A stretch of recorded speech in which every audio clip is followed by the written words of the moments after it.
नमस्कार दोस्तों, स्वागत है आप सभी का आपके अपने YouTube channel online study with DK में। और आज फिर आपके लिए लेकर आए हैं बाल विकास एवं शिक्षा शास्त्र के 30 अति महत्वपूर्ण प्रश्नों का एक प्रैक्टिस सेट। जी हाँ दोस्तों, क्वेश्चन काफ़ी महत्वपूर्ण है और आपकी आने वाली exam TET C TET UP TET कोई भी जिसकी तैयारी में आप लगे हुए हैं तो निश्चित रूप से ये प्रश्न आपके लिए उपयोगी साबित होंगे। तो चलिए बढ़ते हैं आज के हमारे 30 प्रश्नों की ओर और देखते हैं इन प्रश्नों को। तो फर्स्ट क्वेश्चन यहाँ पर आता है हमारा, रिक्त स्थान के अनुसार बालक का विकास आनुवंशिकता तथा वातावरण का गुणनफल है। 4 विकल्प इस प्रकार से दे रखे हैं। यहाँ पर वुडवर्थ है, गैरेट है, हॉलैंड है या फिर थॉर्नडाइक है। तो यहाँ पर रिक्त स्थान में कौन सा उत्तर आएगा, किसके अनुसार बालक का विकास जो है आनुवंशिकता तथा वातावरण का गुणनफल है, ये हमें इसमें बताना है। तो यहाँ पर हमारा उत्तर जो है वो होगा वुडवर्थ, और वुडवर्थ के अनुसार बालक का विकास आनुवंशिकता तथा वातावरण का गुणनफल है। चलिए आगे देखें अगले क्वेश्चन को। सेकंड क्वेश्चन की बात करते हैं। विकास के मनोसामाजिक सिद्धांत का प्रतिपादन जो है ये रिक्त स्थान ने किया था। तो किसने किया था, एरिक्सन, फ्रायड है, कोहलर है, वाटसन है। तो काफ़ी महत्वपूर्ण प्रश्न है और ये अक्सर पूछा जाता है। तो यहाँ पर मनोसामाजिक सिद्धांत का जो प्रतिपादन करने वाले थे वो थे एरिक्सन, और ए विकल्प जो होगा ये हमारा इसमें उत्तर होगा। चलिए आगे देखें। अगला क्वेश्चन आता है, रिक्त स्थान के अनुसार इदम, अहम तथा परम अहम व्यक्तित्व के 3 घटक हैं। और ऐसा कहने वाले जो थे ये कौन थे, या किनके सिद्धांत में ये बातें बताई गई है कि व्यक्तित्व जो होते 3 घटक होते हैं, जिसमें इदम, अहम और परम अहम, ये 3 भाग बताए हैं। तो बैंडुराज, यूंग या फिर एडलर या फ्रायड। तो ये जो बताने वाले हैं यहाँ पर ये हैं सिगमंड फ्रायड। जी हाँ, सिगमंड फ्रायड का मनोविश्लेषणात्मक जो सिद्धांत है उसके अंदर आप देखते हैं तो इसमें इदम, अहम और परम अहम के रूप में इन्होंने व्यक्तित्व के 3 घटक बताए हैं। चलिए आगे देखें अगले क्वेश्चन को। 4th नंबर वाला क्वेश्चन जो था थोड़ा सा मिसप्रिंट होने की वजह से हमने अलग कर दिया है, और इसके बदले में आपको नया क्वेश्चन जो है लास्ट में ज़रूर मिल जाएगा। तो यहाँ पर बढ़ते हैं अगले प्रश्न की ओर। आवश्यकता का पदानुक्रम सिद्धांत द्वारा प्रतिपादित किया गया था। तो ये सिद्धांत जो था किसके द्वारा प्रतिपादित किया गया, वाटसन, मैस्लो, कोहलर या फिर डी है पावलोव। तो यहाँ पर हम कह सकते हैं कि ये जो सिद्धांत ये दिया गया है मैस्लो के द्वारा, और ऑप्शन बी इसका यहाँ पर उत्तर होगा। अगला क्वेश्चन है, मनोवैज्ञानिक के अनुसार निम्नलिखित में से किस विधि द्वारा मूल प्रवृत्तियों में परिवर्तन लाया जा सकता है। तो किस विधि के द्वारा मूल प्रवृत्तियों में परिवर्तन लाया जा सकता है, सहसंबंध, मार्गांतरीकरण या फिर विलयन या फिर नवीनीकरण। तो निश्चित रूप से यहाँ पर हम कह सकते हैं कि उस विधि को हम कह सकते हैं मार्गांतरीकरण, और ऑप्शन बी इसके लिए यहाँ पर हमारा सही उत्तर है। आगे बढ़ते हैं। व्यक्ति में उन मनोशारीरिक अवस्थाओं का गतिशील संगठन जो उसके पर्यावरण के साथ अद्वितीय सामंजस्य निर्धारित करता है वो कहलाता है। तो देखिए, हम उन मनोशारीरिक अवस्थाओं को या गतिशील संगठन जो कि हमारे पर्यावरण के साथ में अद्वितीय सामंजस्य को निर्धारित करता है, तो उससे निश्चित रूप से हम क्या कह सकते हैं। तो देखिए यहाँ पर 4 विकल्प इस प्रकार से हैं, व्यक्तित्व, समायोजन, संवेदना या फिर चरित्र। तो उसे हम कहेंगे समायोजन, और बी विकल्प जो होगा ये इसमें उत्तर होगा। आगे देखें। प्राप्तांकों के समूह का वह बिंदु जिसके नीचे समूह के आधे प्राप्तांक और जिसके ऊपर समूह के आधे प्राप्तांक होते हैं वो कहलाता है। तो उसे हम क्या कहते हैं, मध्यमान, बहुलांक या फिर मध्यांक या फिर मानक विचलन। तो इसे हम कहते हैं यहाँ पर मध्यांक, ठीक है ना, जिसके ऊपर आधे प्राप्तांक और जिसके नीचे आधे प्राप्तांक होते हैं तो वो उसका मध्यांक कहलाएगा। ऑप्शन सी इसके लिए यहाँ पर उत्तर होगा। आगे देखें, निम्न में से कौन सा मत जो है अंतर्दृष्टि द्वारा सीखने की व्याख्या करता है, मनोविश्लेषणवाद, व्यवहारवाद, संबंधवाद या फिर डी है यहाँ पर गैस्टाल्टवाद। तो हम यहाँ पर कह सकते हैं कि गैस्टाल्टवाद जो है ये अंतर्दृष्टि द्वारा सीखने की व्याख्या करता है, और डी विकल्प इसके लिए सही उत्तर है। आगे बढ़ते हैं। अच्छी स्मृति की विशेषताएं हैं। तो अच्छी स्मृति की क्या विशेषताएं हैं, शीघ्र पुनः स्मरण, शीघ्र पहचान, अच्छी धारणा, और डी है ये सभी। तो एक अच्छी स्मृति के अंदर निश्चित रूप से ये सभी विशेषताएं शामिल होती है, जिसमें पुनः शीघ्र स्मरण भी किया जा सके, शीघ्र पहचान भी कर सके और अच्छी धारणा भी रहे। तो डी विकल्प यहाँ पर हमारा उत्तर हो गया। आगे देखें। कौशल सीखने की पहली अवस्था है यथार्थता, कल्पनाशीलता, समन्वय या फिर अनुकरण। तो कौशल सीखने की पहली अवस्था हम अनुकरण को ही कह सकते हैं, क्योंकि प्रारंभिक जो शुरुआत हम मान सकते हैं वो अनुकरण के माध्यम से होती है। तो यहाँ पर डी विकल्प इसके लिए उत्तर होगा। अगला क्वेश्चन आता है, मानसिक आयु के प्रत्यय का सर्वप्रथम प्रयोग किसने किया था। तो मानसिक आयु के प्रत्यय का सर्वप्रथम प्रयोग करने वाले थायरडाइक, गिलफोर्ड, स्पीयरमैन या फिर बिने साइमन। तो यहाँ पर बिने साइमन जो थे इन्होंने मानसिक आयोग के प्रत्यय का सर्वप्रथम प्रयोग किया था और डी विकल्प इसके लिए उत्तर होगा। अगला क्वेश्चन यहाँ पर शेषावस्था के लिए उत्तम शिक्षण विधि है। तो यहाँ पर कौन सी शिक्षण विधि सबसे उत्तम होगी? तो यहाँ पर मॉन्टेसरी विधि है, खेल विधि है, किंडरगार्टन विधि है या फिर डी है ये सभी। तो निश्चित रूप से शैशवावस्था के लिए जो उत्तम शिक्षण विधि हम कह सकते हैं, निश्चित रूप से ये सभी विधियाँ होती है जो कि प्रारंभिक बालक को नर्सरी कक्षा में देने के लिए, शिक्षण देने के लिए ज़रूरी होती है। चलिए आगे देखें, बाल विकास का अध्ययन क्षेत्र है। तो बाल विकास का अध्ययन क्षेत्र कहाँ तक है या कैसा है? तो निश्चित रूप से यहाँ पर हम कहेंगे कि बाल विकास का विभिन्न अवस्थाओं का अध्ययन है या फिर वातावरण का बाल विकास पर पड़ने वाले प्रभावों का अध्ययन है या फिर व्यक्तित्व विभिन्नताओं का अध्ययन है और फिर डी है उपरोक्त सभी। तो निश्चित रूप से हम बाल विकास के अंतर्गत विभिन्न अवस्थाओं का भी अध्ययन करते हैं, साथ ही साथ वातावरण का बाल विकास पर पड़ने वाले प्रभावों का भी अध्ययन करते हैं, व्यक्तित्व विभिन्नताओं का भी अध्ययन करते हैं। तो निश्चित रूप से अध्ययन के क्षेत्र में ये सभी ही शामिल हो जाते हैं और डी विकल्प इसके लिए यहाँ पर सही उत्तर हो जाता है। आगे देखें अगले क्वेश्चन को। अगला क्वेश्चन आता है सर्वाधिक उपयुक्त जीवित रहता है का सिद्धांत है। तो देखिए सर्वाधिक उपयुक्त जीवित रहता है मतलब कि जो प्रकृति के अनुकूल हो जाता है वो जिंदा रहता है, ऐसा एक सिद्धांत में बताया गया है और वो सिद्धांत किसने दिया है ये हमें इसमें देखना है। तो यहाँ पर है लैमार्क, हैरिसन, डार्विन या फिर मैकडूगल का। तो यहाँ पर ये सिद्धांत को देने वाले जो थे चार्ल्स डार्विन थे और सी विकल्प इसके लिए उत्तर होगा। आगे देखें, संवेगात्मक विकास को प्रभावित करने वाले कारक हैं शारीरिक स्वास्थ्य, मानसिक योग्यता, थकान या फिर डी है ये सभी। तो हमारे संवेगात्मक विकास को प्रभावित करने वाले कारक के अंतर्गत निश्चित रूप से हम इन सभी को शामिल कर सकते हैं। ऑप्शन डी इसके लिए उत्तर होगा।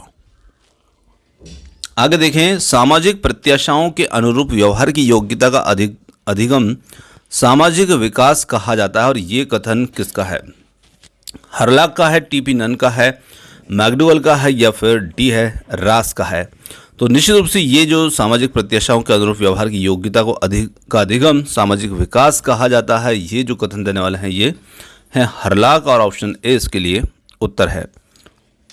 सीखने का सर्वाधिक उपयुक्त अर्थ है कौशल अर्जन, ज्ञान अर्जन या व्यवहार में परिमार्जन या फिर व्यक्तित्व समायोजन। तो यहाँ पर सीखने का सबसे उपयुक्त अर्थ कौन सा हो सकता है? तो देखिए इन चारों विकल्प में हम देखें तो व्यवहार में परिमार्जन जो है ये सीखने का सबसे सर्वाधिक उपयुक्त अर्थ यहाँ पर होगा, ऑप्शन सी।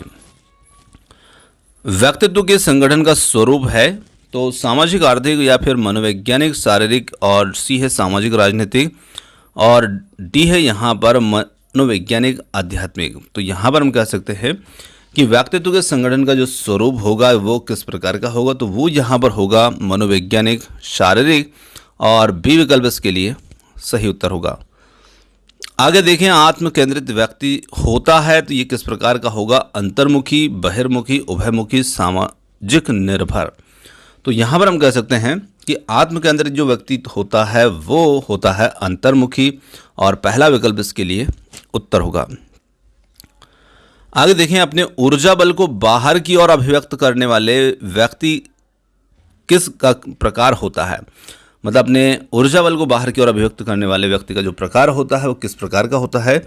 ज्ञानात्मक व्यक्तित्व, कलात्मक व्यक्तित्व, बहिर्मुखी व्यक्तित्व या फिर धार्मिक व्यक्तित्व। तो निश्चित रूप से यहाँ पर हम कह सकते हैं कि ऐसा व्यक्तित्व वाला व्यक्ति जो होता है वो होता है बहिर्मुखी व्यक्तित्व और सी विकल्प इसके लिए उत्तर होगा।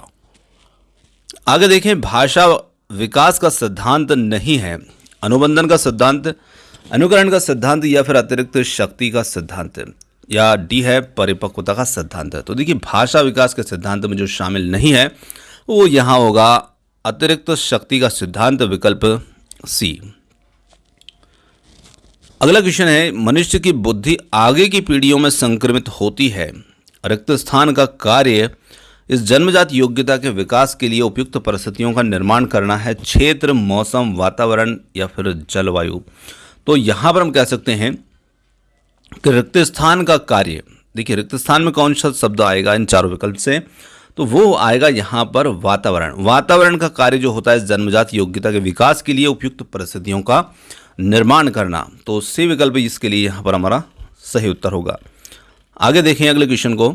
तो अगला क्वेश्चन आता है यहाँ पर, बाल्यावस्था की प्रमुख मनोवैज्ञानिक विशेषताएं क्या है। तो यहाँ पर बाल्यावस्था की जो प्रमुख मनोवैज्ञानिक विशेषता में पर निर्भरता, सामूहिकता की भावना या फिर धार्मिकता, अनुकरणात्मक प्रवृत्ति का अभाव। तो यहाँ पर हम कह सकते हैं कि इसमें सामूहिकता की भावना जो होती है वो मुख्य रूप से बच्चों के अंदर देखने को मिलती है और बी विकल्प इसके लिए उत्तर होगा। चलिए आगे देखें। किशोर अवस्था में संवेगों की तीव्रता किस प्रकार प्रकट होती है। तो किशोरों में संवेगों की तीव्रता जो होती है किस प्रकार से प्रकट होती है। तो हम देखते हैं प्रतिकूल पारिवारिक संबंध पर, या फिर व्यवसाय की समस्या, नई परिस्थिति के साथ समायोजन, डी है उपरोक्त तो तो यहाँ पर हम कह सकते हैं किशोर अवस्था में संवेगों की जो तीव्रता होती है वो निश्चित रूप से उपरोक्त सभी प्रकार से ही प्रकट होती है, क्योंकि जब वो प्रतिकूल उनके साथ पारिवारिक संबंध होते हैं, या व्यवसाय की समस्या हो, या फिर नई परिस्थिति के साथ में समायोजन की समस्या हो, तो संवेगों की तीव्रता प्रकट होती है किशोरों में। आगे देखें अगले क्वेश्चन को। प्रयास और भूल सिद्धांत का प्रतिपादन जो करने वाले थे वो कौन थे। तो काफ़ी सरल सा प्रश्न, कई बार हम इस प्रश्न को देख भी चुके हैं। थार्नडाइक जो है इसके प्रतिपादक हैं। आगे बढ़ते हैं अगले प्रश्न की ओर। और अगला प्रश्न आता है, सीखने के पठार के निराकरण के लिए क्या नहीं करना चाहिए। तो देखिए, सीखने के पठार का मतलब क्या होता है कि जब जो अधिगम हो और उस अधिगम के अंदर उन्नति बिल्कुल ना हो रही हो, स्थिर हो चुकी हो, प्रगति स्थिर हो चुकी हो, तो उसे हम सीखने का पठार कहते हैं। तो उसके निराकरण के लिए क्या नहीं करना चाहिए।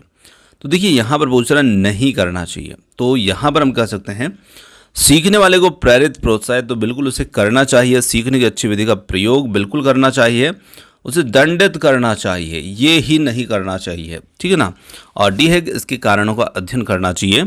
तो हम कह सकते हैं सी विकल्प यहाँ पर ठीक है कि क्या नहीं करना चाहिए, तो उसे दंडित नहीं करना चाहिए। आगे बढ़ते हैं अगले क्वेश्चन की ओर। व्यक्तित्व भिन्नता का क्या अर्थ है। तो व्यक्तित्व भिन्नता की बात करें तो दो व्यक्तियों में शारीरिक भिन्नता का होना। कोई दो व्यक्ति शारीरिक, मानसिक योग्यता और संवेगात्मक दशा में समान और एक जैसे नहीं होते हैं।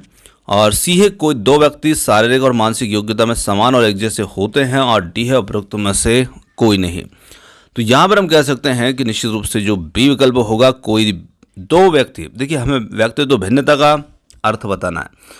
तो यदि हम देखें तो शारीरिक भिन्नता होती है, कोई दिक्कत नहीं है, परंतु व्यक्तित्व भिन्नता का मतलब क्या होता है कि शारीरिक, मानसिक योग्यता और संवेगात्मक दशा में समान और एक जैसे नहीं होते। मतलब कि इन तीनों में वो भिन्न है, ठीक है ना, जिसमें शारीरिक, मानसिक योग्यता और संवेगात्मक दशा। तो बी विकल्प इसके लिए बिल्कुल सही है। आगे देखें अगला क्वेश्चन यहाँ पर आता है, मानसिक स्वास्थ्य विज्ञान का मुख्य उद्देश्य क्या है। तो मानसिक स्वास्थ्य विज्ञान का मुख्य उद्देश्य क्या होता है। बालक के मानसिक स्वास्थ्य की रक्षा करना, कुसमायोजन का निराकरण करना, या फिर ए और बी दोनों और डी है इनमें से कोई नहीं। तो यहाँ पर हम कह सकते हैं कि जो मानसिक स्वास्थ्य विज्ञान होता है उसका प्रमुख उद्देश्य होता है सी, यानी कि ए और बी दोनों, जिसमें बालक के मानसिक स्वास्थ्य की रक्षा भी की जाती है, कुसमायोजन का निराकरण भी करना होता है। आगे देखें अगले क्वेश्चन को।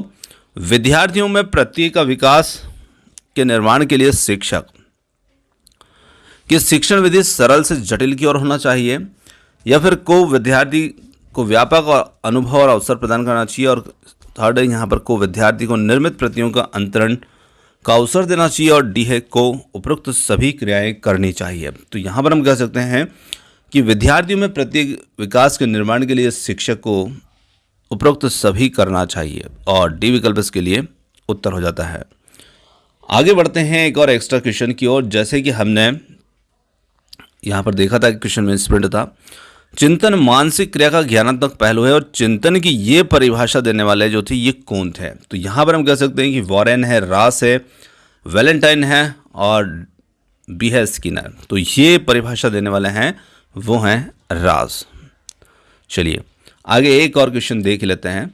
कल्पना के विकास के लिए ज्ञानेंद्रियों को प्रशिक्षित करना चाहिए, कहानी सुनाना चाहिए, रचनात्मक वृत्ति के विकास पर ध्यान देना चाहिए, या फिर उपरोक्त सभी क्रियाएं करनी चाहिए। तो निश्चित रूप से हम कह सकते हैं कि कल्पना शक्ति के विकास के लिए यहाँ पर उपरोक्त सभी क्रियाएं जो है वो करना चाहिए, जिसमें ज्ञानेंद्रियों को प्रशिक्षित करना, कहानी सुनाना, रचनात्मक प्रवृत्ति के विकास पर ध्यान देना सभी शामिल है। तो दोस्तों ये थे आज के हमारे बाल विकास एवं शिक्षा शास्त्र से संबंधित 30 अति महत्वपूर्ण प्रश्न। क्वेश्चन आपको कैसे लगे कमेंट्स करके जरूर बताइएगा, और वीडियो पसंद आया हो तो वीडियो को लाइक शेयर, चैनल को सब्सक्राइब करना मत भूलिएगा। आपने जो समय दिया उसके लिए बहुत बहुत धन्यवाद। थैंक्स फॉर वॉचिंग, और मिलते हैं जल्द ही एक और नए किसी वीडियो के साथ। धन्यवाद।